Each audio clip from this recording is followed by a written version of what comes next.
moving into a new year, a new job, a new relationship, a new home, a new mindset, we might feel as though the old is falling away.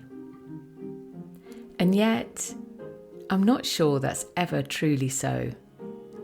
And that's what I'd love to explore with you today.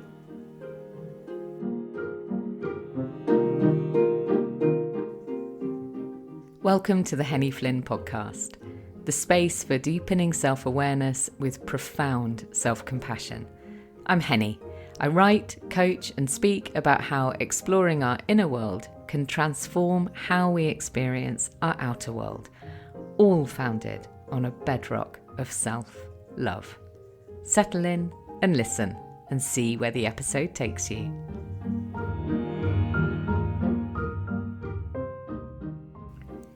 So here we are on the tipping point between 1 year and the next. And yet this idea of exploring what's new and what falls away, the title for today's episode, I don't think this is just something that we can look at this time of year, although naturally, I suppose our thoughts turn to it. And of course, that's why I'm sharing it now. Someone once shared something about this idea of the old falling away.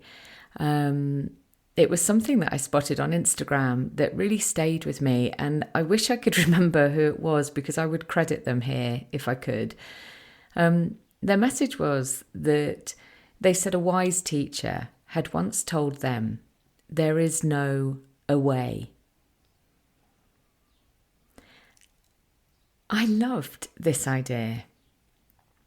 I loved this idea that there is no away. And when we think about it in material terms, of course we can see that. We can never completely throw something away. It always exists.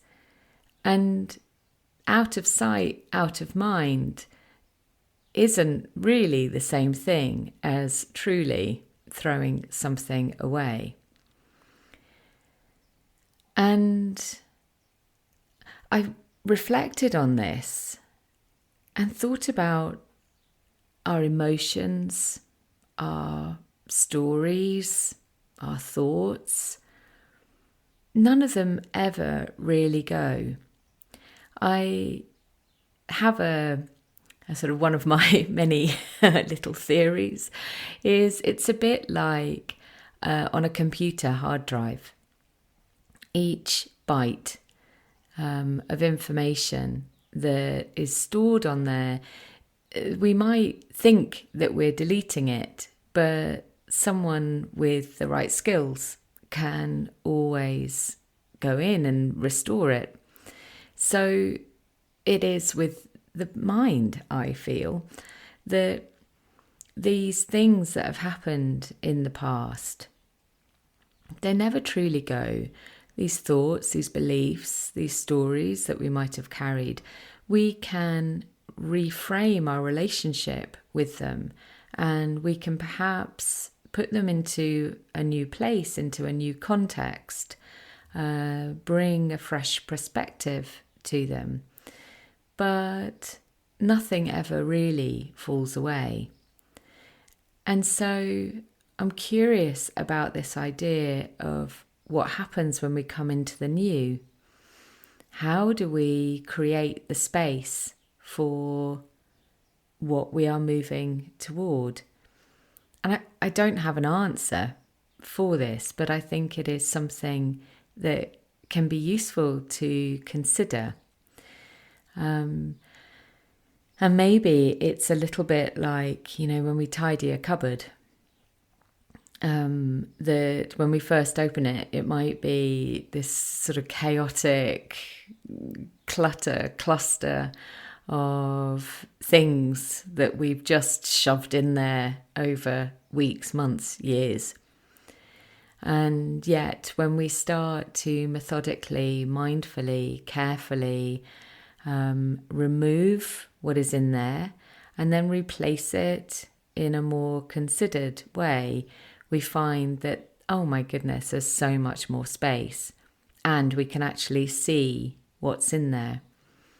So maybe part of this process of coming into the new is an mindful, kindful action of seeing what is already within us, around us, and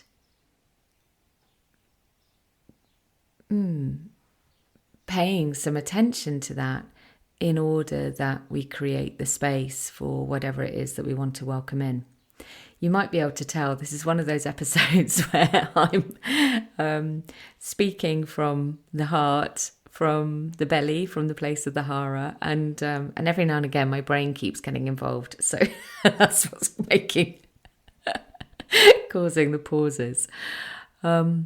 So this, how does this feel to you? How does this feel, this idea that we can never throw anything away? There is no away. It is always sort of part of us. I think it could sound a little concerning if there are things that we really feel we don't love about ourselves, or there are things that have happened to us in the past that we really just want to never be able to see again. We can find ourselves shunning or isolating those parts. And yet the work that I do with clients, and certainly the work of practitioners of therapeutic methodologies like internal family systems, there's so much wisdom in here that says that actually it is a far kinder and more generous act towards ourselves when we welcome our whole self. And so when we make room for our whole self, maybe then we see that actually there is more room than we realize, and we can start to welcome in some fresh perspective, some fresh mindset. A connected thought to this is that sometimes with change we expect great things, or have great expectations, and we might feel as though we have this sort of pushing forward, maybe leaving the past trailing behind us, and yet, here is a thought. When we consider quantum theory, that all things are happening at all times simultaneously, then we can see that the past is always present, and so is the future.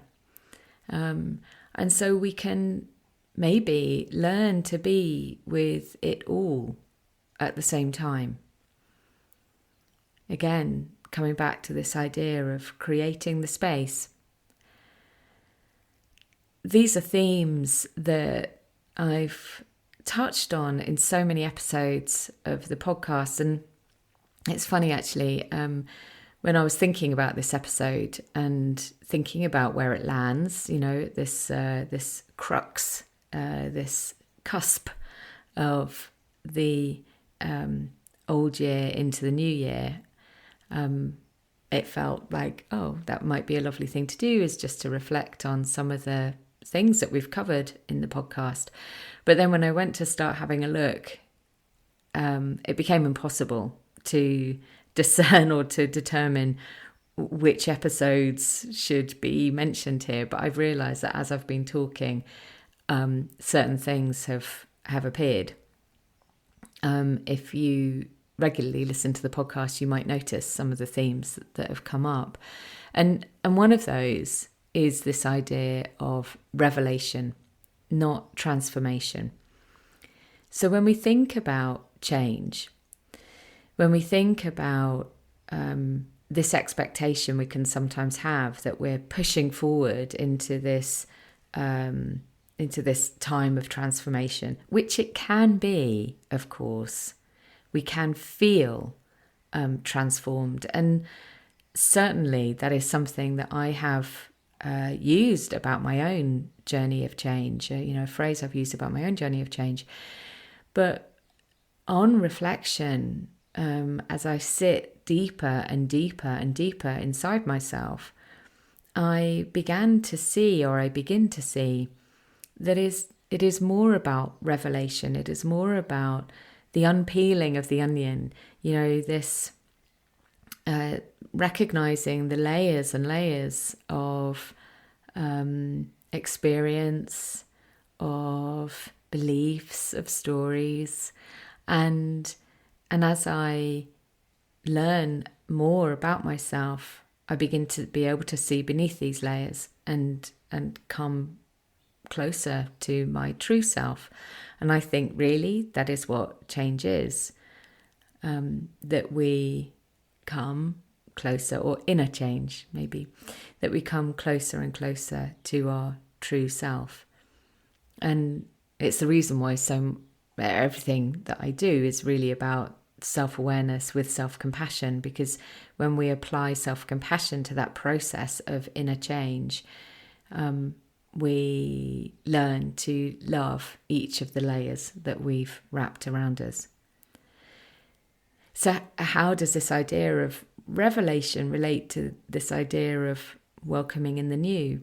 Well, in many ways, this process of seeing ourselves as we are can be the most new thing that we can do. It can be, even though my sense is that we're actually accessing or greeting our oldest self, our oldest part. The process of doing that can feel very new for us. And so part of the new could be learning to see our oldest self, and also to see things with a more compassionate gaze. And again, learning to see ourselves with compassion doesn't mean that all that other stuff that we might not have liked in the past goes away. It actually means making room for it and saying, oh yes, my darling, there is room for you too. There was, I was watching an old episode of MasterChef recently. Random cultural reference. I do love a bit of MasterChef, I have to say. And it was the Professionals series. And I was struck by a young man who had just received, unrelenting praise from the judges. They were in raptures of delight about what he had done. And his response when he did the piece to camera after his dish was judged, his response was, and I think this is almost an accurate quote of what he said: "They barely had any negative criticism, so I'm not feeling too bad." And if I'm honest, a little piece of my heart broke in that moment. It healed, but I felt it just, I wanted to reach out to him, to sit with him, and to help him hear their words without the veil of self-doubt he was laying over what he heard. And, maybe for some of us here, what could be new this year, this time, depends when you're listening to this episode, but what could be new for you is to learn to hear words of praise,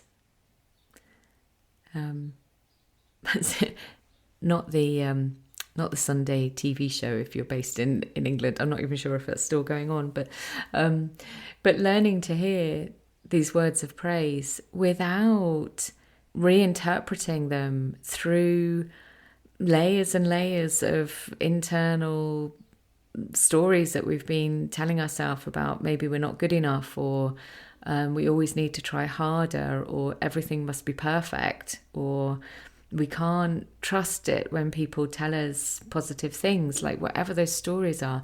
Maybe that's the new part. And that we learn to turn to that voice that says all those other things and say, oh, it's okay, my darling. I'm here now in my true, full adult self. And I hear that this is perhaps hard for you to hear these words, but it is okay. We are okay to listen. We are okay to accept.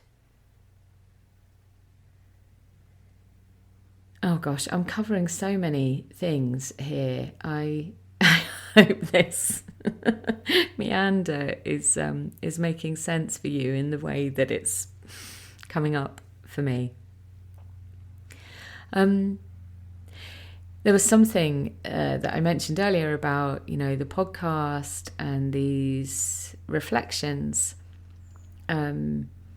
because this messages that I've shared in the podcast over the past year, they tell a story of sorts. But as I said, there are 40 of them that I've recorded and shared with you just in the last 12 months, which feels astonishing to me. And then I thought, well, maybe I'll share some of your reflections back to me. And then as I started looking back at my own, I have a folder in my email called Kind Words. And in my head, I've been collating, gathering these kind words for a long time. When I actually looked, I realised I've really only been doing it for a few months. And I then remembered that there was a moment where I thought, actually, my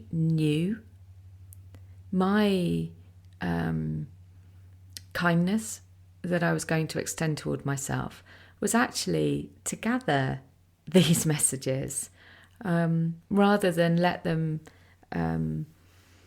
sort of drift away somewhere in the kind of bowels of my email inbox, and actually gather them so that they are something that, a bit like when you have lots of houseplants spread around the house and then you bring them all together and suddenly they seem to thrive in a slightly different way. It kind of felt a bit like that. And it felt like I was finally accepting that it was okay for me to receive these kind words.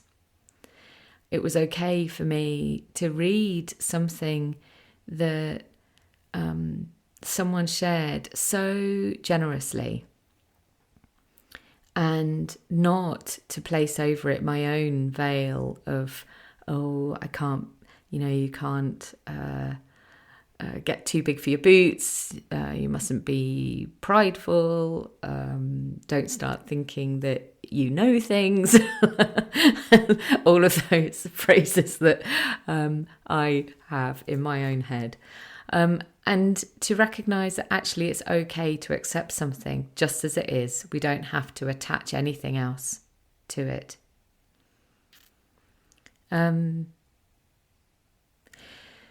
So, am I going to share some of these with you? Maybe it feels a little bit too personal, actually. But what I would like to say is that I am so grateful to every single one of you who has ever written to me. And I want you to know that I gather your messages now, just as I have all my houseplants gathered together where they can thrive. I gather them together and they sustain me in times when perhaps I feel a little bit of doubt coming in. And at the same time, I have learned not to become too attached to them. And the reason for sharing this is I think this is a universal theme, and maybe this is something that could be new for you. Back to the guy on MasterChef, maybe it would be a wonderful thing for him to really be able to hear the positive things that were said to him. There is, however, one piece that I would love to share with you. There was an episode that I shared about glimmers. And, this word is a very powerful word. It's the word that we use as the opposite of triggers, a word that many of us are very, very familiar with and very familiar with how they feel. And this was in this season, in season 12, episode 4. If you haven't listened to it, it's called Glimmers, Let the Light In.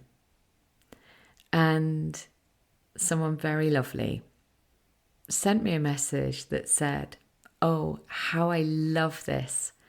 Just the very word glimmer conjures up all manner of silvery, flickering, shimmering, light-filled, hopeful possibilities." And my darlings, I think that's really what I wish for all of us as we step into whatever the new is, as we make space for whatever the new is, as we mindfully, kindfully pay attention to what was and mindfully, kindfully welcome in what will be. Sending so much love. And a hug and a wave.